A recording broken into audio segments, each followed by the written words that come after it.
never imagined I'd be the kind of woman to dig through her husband's phone. I used to scoff at stories like that. Thought I was better than that we were better than that. But the day I did it was the day everything changed. The day my heart cracked wide open and everything I thought I knew about my marriage shattered into something unrecognizable. It started with the smell, not perfume, not lipstick on the collar. No, it was subtler. A shift in routine. He suddenly became busy. Meetings at odd hours, a new cologne he never used before, the way he angled his phone away from me when he texted. I'm not a paranoid person, or at least I wasn't. But my gut screamed louder than ever before. The final straw? It was a Wednesday evening. Rainy. I had made his favorite, chicken cacciatore, the way his mother used to make it. He barely looked at it. Said he had to head back to the office for an emergency briefing. His voice had that strained casualness he used when he was trying too hard. I nodded, kissed him goodbye. But something in me didn't settle. I stared at the door long after it closed, and then I did something I never thought I'd do. I tracked his location. It wasn't hard. He had logged into his iCloud account on my tablet months ago, probably during one of those dumb tech mishaps he always relied on me to fix. I opened it. My hands were shaking. Not from guilt. No, that would come later. But from something primal. Fear, rage, dread. A feeling like I was standing on the edge of a cliff and the wind was shifting just enough to push me over. He wasn't at the office. He was in the suburbs. About 40 minutes away. Parked outside a house I didn't recognize. A normal house, 2 stories, a trimmed lawn, a white car in the driveway. I sat there for what felt like hours, watching that blinking location pin not move, feeling like each second was carving another crack into my chest. And just like that, I knew. This wasn't a fling. This wasn't a mistake. This was something deeper, more dangerous. My husband, Matt, the man I built a life with over 9 years, was living a double life. And I had no idea how long it had been going on, how many lies he had stacked like bricks around me while I slept beside him every night, clueless. I didn't confront him that night. No, I waited.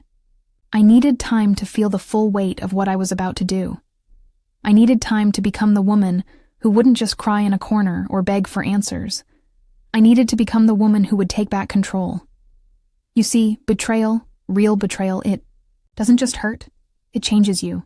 It chisels away the softness. It rewires your instincts. And suddenly, the person who once trusted with open arms learns to watch, to plan, to wait. That night, as he came home smelling like rain and lies, I smiled at him, asked how the briefing went. He kissed my forehead, oblivious. That was the moment I decided. I wasn't going to fall apart. I was going to burn the mask off the man I thought I knew. And I was going to make sure he remembered every lie, every betrayal. Every time he looked me in the eye and thought I was too blind to see. He thought he was clever. He thought I was weak. But I wasn't. Not anymore. This is the story of how I exposed him, how I turned the tables, how karma, with a little push from me, came knocking on his door. And trust me, he never saw it coming.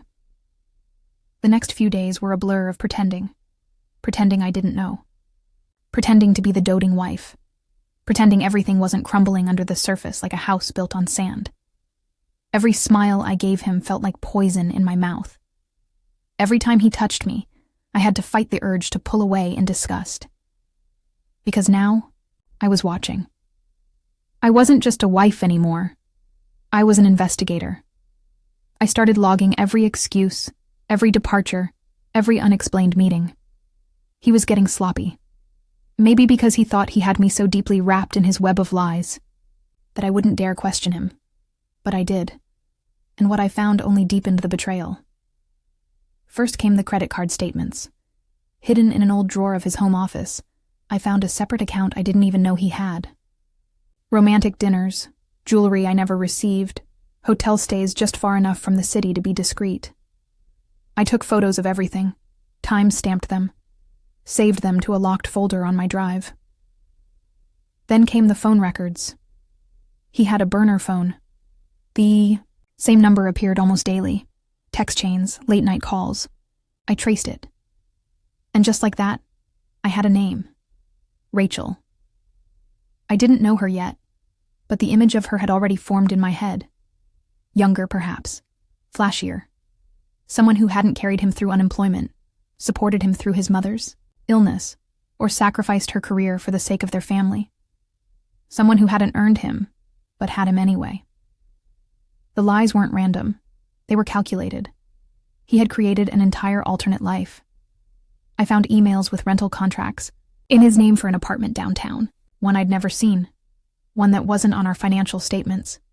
He'd been funneling money into it for over a year. He was planning his escape. It hit me like a truck. He wasn't just cheating. He was preparing to walk away. Quietly. Cleanly. Leave me in the dust while he ran off into a new life with her. Probably with some sob story about how our marriage just wasn't working or how I'd changed. Men like him always rewrite the story when they leave, make themselves the victims in their own betrayals. I stared at myself in the mirror one night after he left for yet another late meeting. I barely recognized the woman looking back at me, tired, hollow. But behind the exhaustion, something fierce was beginning to stir. I wasn't angry because he had an affair. I was angry because he thought I wouldn't find out, because he believed I was too soft, too trusting, too blind. He thought he could play me, use me, then discard me like I was nothing more than a character in the past chapter of his life. He didn't realize he was writing his own downfall. I began documenting everything. Every lie, every receipt, every moment of deception. I downloaded a GPS tracking app and hid a small tag in his briefcase. Every time he left, I knew exactly where he went. And when I followed him for the first time, parked a block away, watching, from the shadows, I saw her. Rachel. Early 30s, maybe. Slim. Dressed like she was always on the verge of a photo shoot. She laughed as she opened the door, kissed him like they'd done it 1,000 times before. It wasn't a fling. It was a full-blown relationship.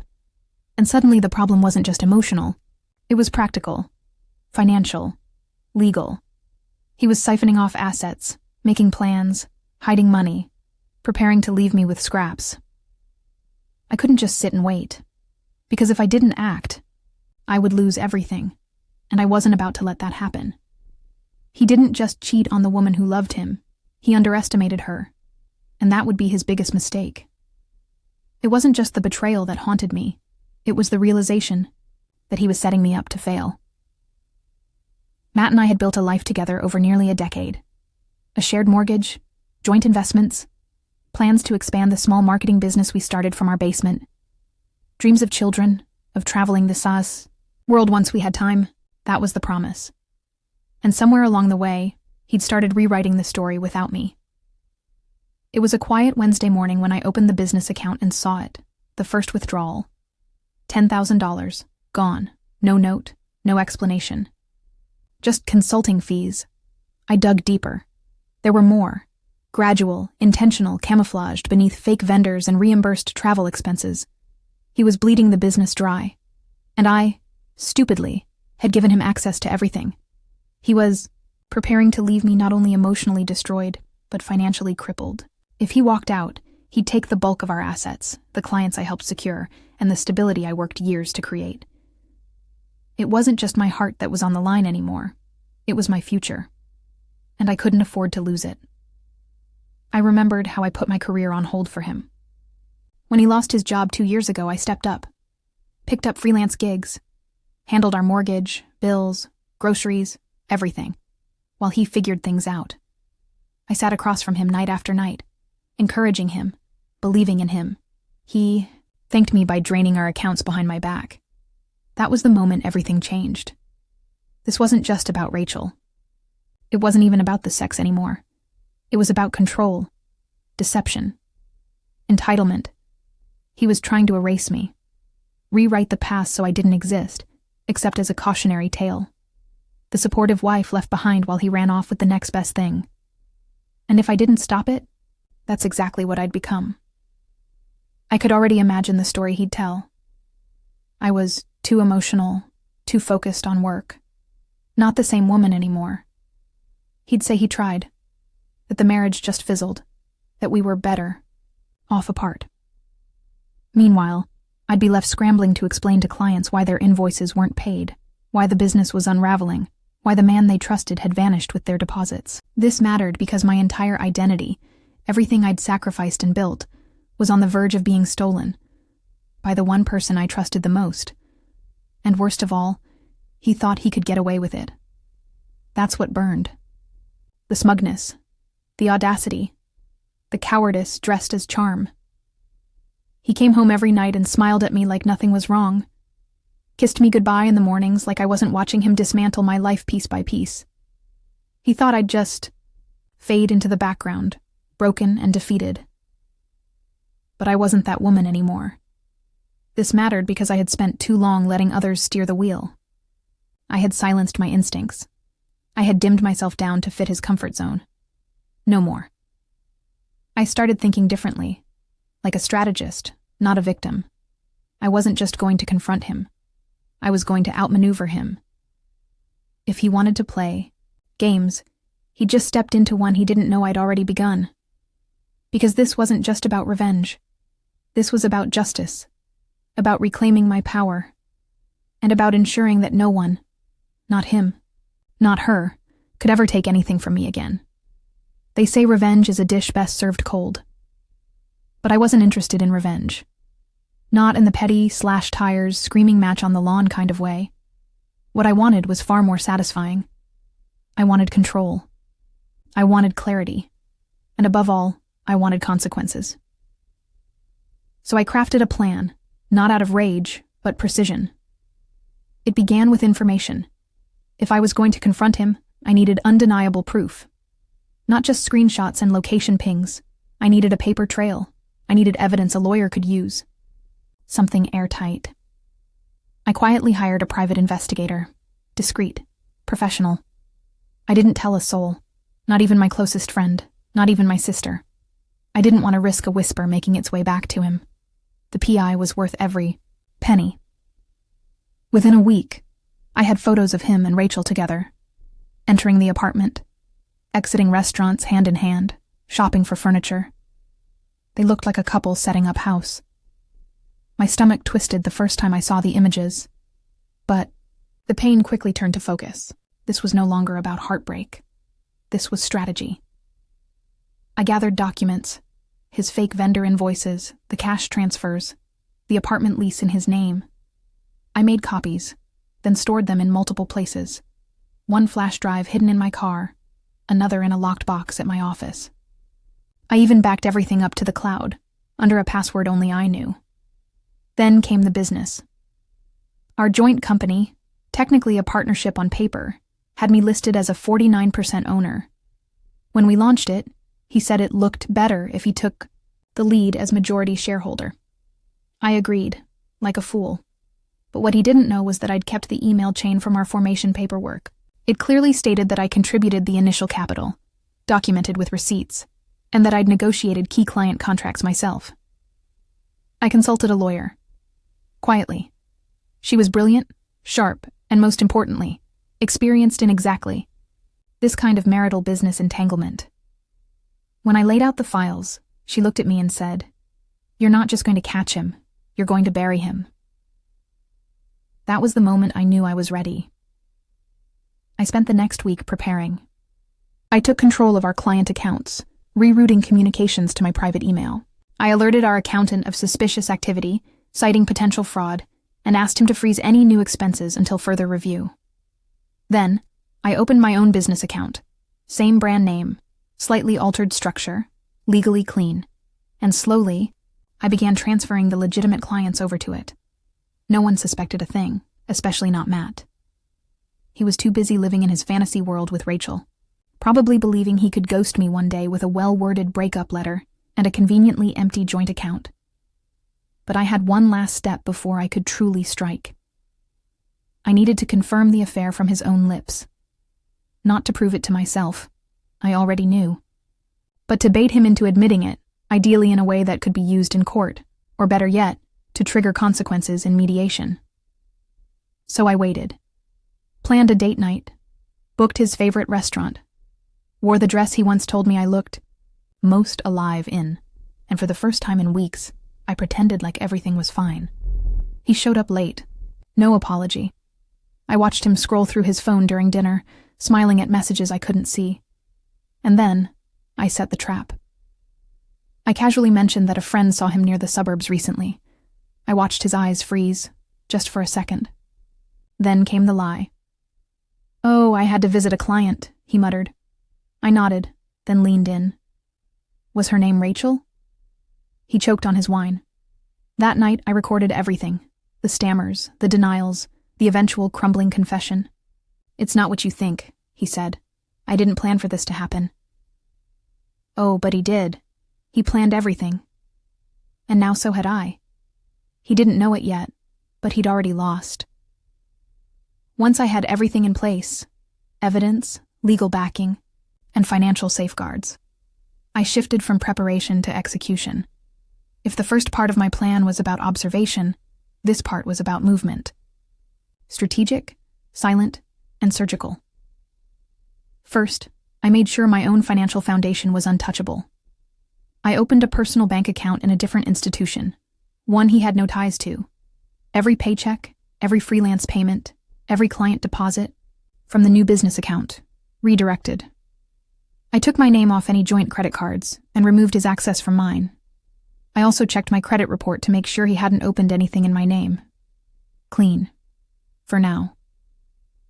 Then, I moved to protect my assets. I cataloged everything we owned: property, electronics, furniture, artwork. I took photos and listed out who purchased what and when. It wasn't about being petty. It was about leverage. Documentation mattered. Because if this went to court, facts would speak louder than feelings. I also began recording our conversations at home. Legally, in my state, I could do that without his consent. I didn't provoke him. I just let him talk. And he did. He vented about how trapped he felt, how Rachel understood him in ways I never could, how he deserved more. I smiled, let him dig the hole deeper.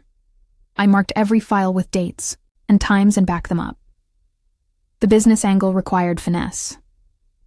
Matt hadn't yet noticed the gradual withdrawal of clients. I was careful not to move anything too fast. I approached each one professionally, on calls he wasn't a part of. I explained that we were restructuring, and many welcomed the change, especially when I promised cleaner invoices and better service. I also filed for a provisional trademark of our business name under my own name. Same name, different class of service. The lawyer told me it wouldn't guarantee exclusivity, but it would give me ammunition. The goal wasn't to own the brand, just to make it messy enough that he couldn't use it without running into legal red tape. And then, the apartment. Through the PI, I learned the lease was in his name only, but he'd paid the deposit and 6 months' rent with money from our business account. That was fraud. I sent the proof to my lawyer, who sent a formal letter demanding restitution. I also notified our accountant and asked him to flag the transaction for potential embezzlement. Now, Matt wasn't just facing a divorce, he was facing possible legal action. The silence after that letter was deafening. He didn't mention it. Didn't confront me. Just got colder, more distant. He knew I was onto him, but he didn't know how much I knew. And that power shift changed everything. For weeks, I held that tension like a violin string stretched taut. Every time he left the house, I took another step.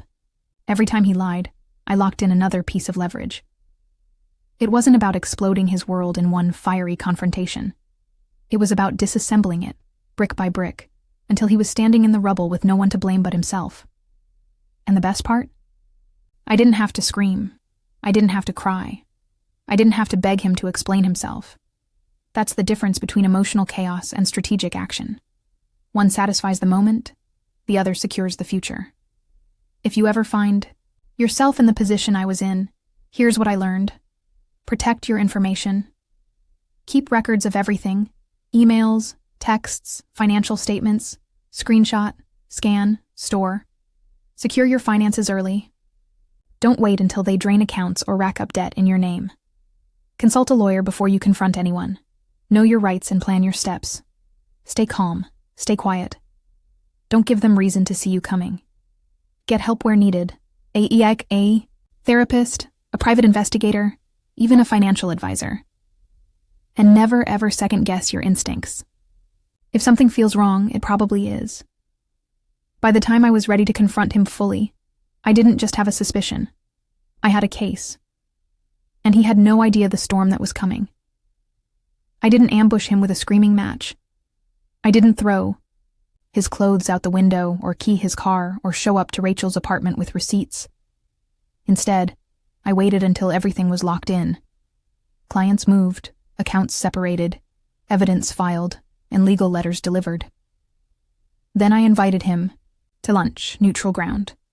Public enough to keep things civil, private enough to say what needed to be said.